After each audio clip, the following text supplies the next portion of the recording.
fact, our next speaker is a historian, activist, and author of the Untold History of Canada. He is an editor-in-chief for the Canadian Patriot Review and has a successful history podcast on Badlands Media. He will discuss history and economic transformation. Give a round of applause for Matt Ehret.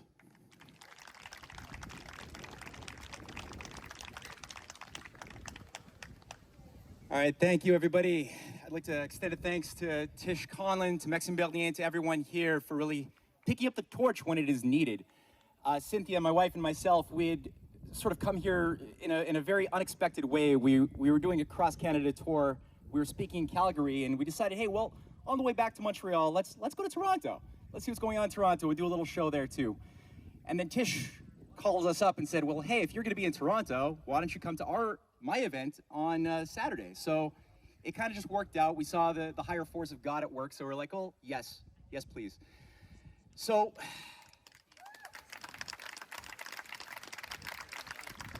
this is really good for the soul, and I appreciate the previous speaker's emphasis upon the point of sovereignty, versus really what I think it is that the reason why the oligarchy, the financier oligarchy, which has latched on like a parasite onto humanity for many, many centuries, if not millennia, and hasn't let go, the reason why they're afraid of the sovereign nation state is that the sovereign nation state is a creation of sovereign people. And sovereign people are people who know themselves, who take responsibility for themselves and their actions, and also recognize that their freedoms come with responsibilities. It's not the freedom to put my genitalia into whatever I want to have, whatever I feel an attraction to that determines what I'm free to do and what is my freedom, or how much pizza I want to eat, or what type of drug I want to smoke on a weekend. That is license. That's not freedom. Freedom comes with responsibilities, and it has to be fought for. And that's the case throughout, that's shaping our entire history. So as was noted, I'm an unexpected historian. I'm not trained in the science of history in school or anything of the sort. It's just I was 20 years ago trying to figure out what's a better story to explain what happened in 9/11 than the official narrative I am being given that's justifying a global surveillance state and forever wars in countries that seem to have nothing to do with 9/11 itself. And just by trying to figure out and resolve paradoxes, which I think most of us here, we sense that what we were told reality is and what evidence showed us reality is are two very different things. And we decided, unlike other people that we knew who chose to just adapt to the easy answer and go along with the experts, we said, no, we want to resolve this on our own terms. We want to use this God-given instrument of the brain that we were born with, that was granted to us, that could be used well, the way it is supposed to be used, or in opposition, we could misuse it. It's a choice, it's free will. We're all creatures of free will, and we have to choose every step of the way what we want with our future. And there's a very, very wise quote that reads as, where there is no vision, the people perish. The vision for the future determines whether or not a society is fit to survive, has the creative and moral fitness to overcome challenges, real or those created by an oligarchy wishing to keep us in Plato's cave. So we're now at a state where I would say this is probably the test for humanity. We're at some people say, oh, is this a threat of war with Russia or with China or with Iran? Yeah, it's those things. But other people say, no, it's primarily an economic disintegration. It's an economic crisis of the banking system. And it's that too. But I would say that the thing that allows all of these dangers that threaten humanity to occur is the culture war. The fact that we abrogated the responsibilities of those who fought against Nazis, our grandparents, our great-grandparents, who gave their lives, who are willing to die for the sake of our freedom against the emergence of a new world order. And people think, oh, new world order, that's a new concept. Some people have just woken up in the past 2 years and they're like, oh, I've heard of that idea, or Great Reset. It's like, no, that's not a new concept. One of the important things, I think, when looking at our history is to recognize that this thing called the New World Order, as Franklin Delano Roosevelt had said, is not new and is not order. That the idea of a Great Reset, shutting down society in order to reboot society under some master class of slave-master relationships, is not a new thing. That's been shaping 2,000 years of our experience as a species. The difference is that in better times past, we actually had the moral fitness to recognize the intentions of those wishing to do a Great Reset, and today is 2024. This is the 100th anniversary, and most people don't even know this, of the failure of the first Great Reset attempt in the 20th century.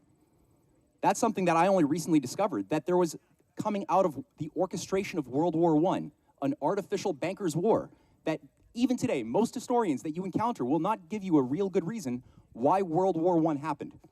Archduke Ferdinand got shot by an anarchist terrorist cell in Serbia called the Black Hand. And then all of a sudden, everybody's fighting everybody in a meat grinder for 4 years? What? It was secret military commitments, secret military pacts arranged by British diplomacy, British Empire diplomacy that ensured that an entente cordiale was going to be set up out behind the back of those in Germany who had no idea that this was happening. And as the wake of this meat grinder that killed and demoralized a whole generation, the lost generation, what did we have? The solution. What was the solution? The League of Nations, one world government. Give up national sovereignty because, don't you know, national sovereignty is the cause of wars, selfishness. If we just got rid of sovereignty, we would have no more wars, says the fascist sociopathic Nazis that were the ones behind the growth of the League of Nations one world government. And I don't say Nazis because I know you might say the Nazis didn't exist yet. But when you look at the City of London, Bank of England fascists like Montague Norman, like the Round Table movement around Cecil Rhodes's prodigies like Lord Milner, they were the ones who were promoting the growth of Nazism. Prescott Bush, the Eastern establishment of J.P. Morgan, the Bush family, the DuPonts, the Morgans, these were the bankers that made the rise of fascism possible. So the first attempt at a New World Order failed because you had patriots in the United States. You had President Warren Harding. You had people in China. You had people in Germany who said, no, we're not going to give up our sovereignty. We're not going to go through some one world government to settle bilateral treaties. We're going to do this ourselves.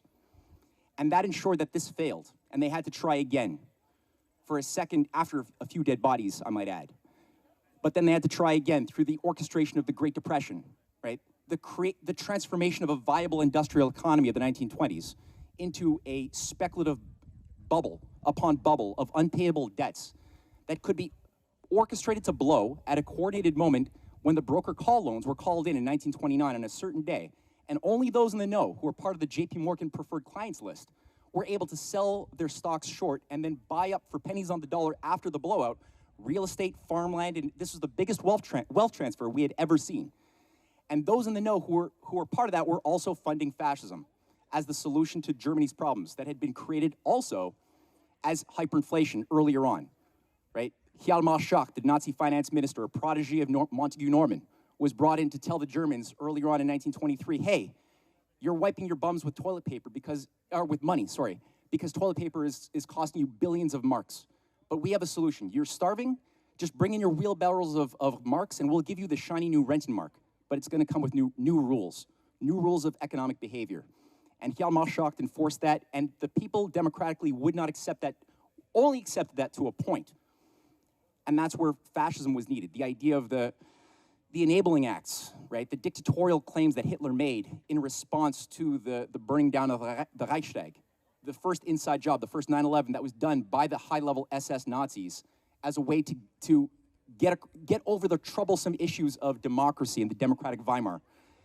And Hitler always promised to give it back. But the idea was, if you look at what was going on in 1932, you had the London Bankers Monetary and Economic Conference, just like today's Great Reset, was 65 nations calling for getting rid of national sovereignty, just like they tried in 1923. Didn't work then, they tried it again. And the idea was the Great Depression globally could be solved if everybody gets rid of their idea of national sovereign banking and just gives up to a centralized authority run by the League of Nations, the Bank of England, and a eugenics transhumanist dictatorship, a religion for the elites to manage the population. And that was rejected because you actually had people able to fight and understand it. I include amongst that grouping people in Canada, people around the Laurier Liberals at the time who were a very different beast than the current Liberals that took over with Pierre Elliott Trudeau, the C.D. Howe kind, that said no to world government, that said no to depopulation, that resisted the imperial conferences that tried to establish an imperial union in the 1920s. They were still active, they were fighters.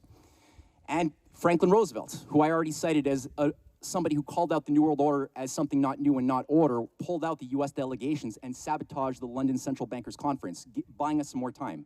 And they had to try it again through the more iron-fisted approach of more aggressive fascism, which again, Prescott Bush, the grandfather of George W. Bush, got fined for trading with the enemies in 1942 after the US was at war. Now, the Hitler Frankenstein monster was aborted. We are now seeing a rebranding. Most of the leading Nazis and most of the leading Italian fascists were not punished. They were given new assignments by Anglo-American intelligence after World War II. Allen Dulles put the entire high-level Nazi apparatus, Stefan Bandera, it's a big list. 8 actually consecutive commanders of Eastern European Command of NATO were all unreconstructed Nazis between 1956 and 1983. 8. They were not isolated. Mengele, the fascists of Japan, were given new assignments in Fort Detrick, Maryland, building up a bioweapons program for the U.S. military-industrial complex that Eisenhower had warned about. This is the thing that's been tainting our last 70 years. This is the unresolved elephant in the room that's coming home now to roost. That's not a good metaphor. Elephants don't roost. But it's smelling. It's getting smelly and hard to ignore. So now we're in a situation where we're sitting on what was, in the 1960s, 70s, a viable manufacturing base. It's been transformed into a casino of unregulated, speculative financial instruments that aren't even measurable by most actual economists. Don't know how to measure the amount of derivatives that have been built up into the system. All we know is that junk bond trading was going to get you in jail in 1983, after 1987, when Alan Greenspan, tied to the Trilateral Commission of David Rockefeller, solved the collapse of 1987 in October, where the markets went down 27% and almost collapsed. His solution? Don't actually deal with the problem. Normalize creative financial instruments, derivatives.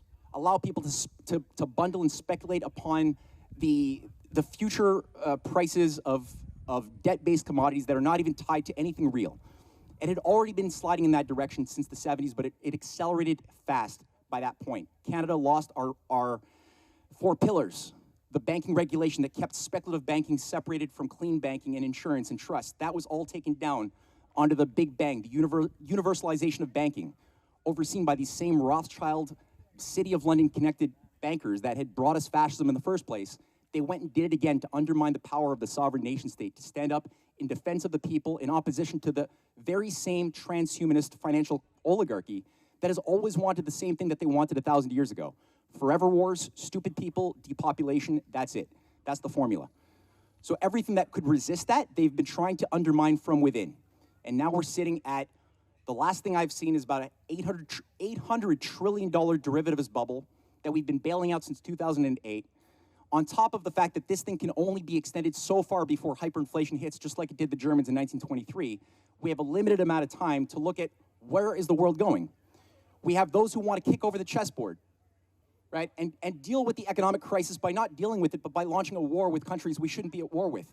Canada just endorsed setting up a long-range missile shield. That's part of the new Canadian Defense Act, is welcoming in, setting up ballistic missiles of a long-range sort in the Canadian Arctic. That's being advanced as we speak. Mainstream media is not touching that. It's also happening on Russia's southern perimeter. It's also happening on their eastern perimeter with an expansion of NATO around in the Pacific, also around China. This is not separate from the blowout of the banking system. These are two sides of the same problem. And the solution, I would say, involves looking at, well, what worked throughout the last century at least at undermining this new world order, this great reset of a eugenics wannabe elite class that wants to lord over a depopulated slave class. What has worked? And I would say, going out, I've probably overexceeded my time here. No, it's getting good. This is good. Okay. The world could possibly change. We don't know what the elections are going to be, but we know that this is a high-density period of crisis and opportunity. If there is a patriot recovery inside of the United States, that changes a lot of the dynamics here in Canada. There's a lot of things that we have to admit that Canada cannot do based on just the structure of what is controlling Ottawa. That's been built into our system since the 19th century. However, whether it was under the time of W.A.C. Bennett fighting to nationalize the power corporation that was preventing the development of BC and their natural resources in the 1950s and 60s, which required support by John F. Kennedy, who gave W.A.C. Bennett that support, as well as Bennett's effort to extend rail as part of his vision for the Peace River hydroelectric plan and rail development to Alaska. That was sabotage, but it was a fight. And his successes were made possible by the presence of John F. Kennedy. Same thing for Diefenbaker, who didn't like JFK, unfortunately. But the fact is that Diefenbaker also had a vision for the Arctic development as a platform for peace and cooperation because it's the last underdeveloped frontier that otherwise could be put towards war.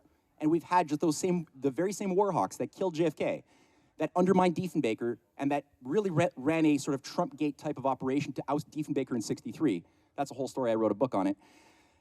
The same war hawks were then pushing for militarizing the Arctic, and it's the same thing today. The Arctic is a platform that people don't realize the importance of. But Donald Trump, before he was ousted in a coup in the US in September of 2020, passed an executive order calling for the extension of rail through Alberta into Alaska for the opening up of a new corridor of development of vast resources that would transform the world several times over. Unfortunately, we know what happened and that got axed. However, that does still remain to be the choice. Vladimir Putin has offered it since 2007, 2009, 2013, 2014. Vladimir Putin came to the West, offered to build the Bering Strait Rail Tunnel as a basis of cooperation instead of war. We said no under George Bush, we said no under Obama, we said no under Harper, we said no under Justin. It's always been the same, because the policy is that these are puppets whose assignment is to advance a policy of war. That's the policy.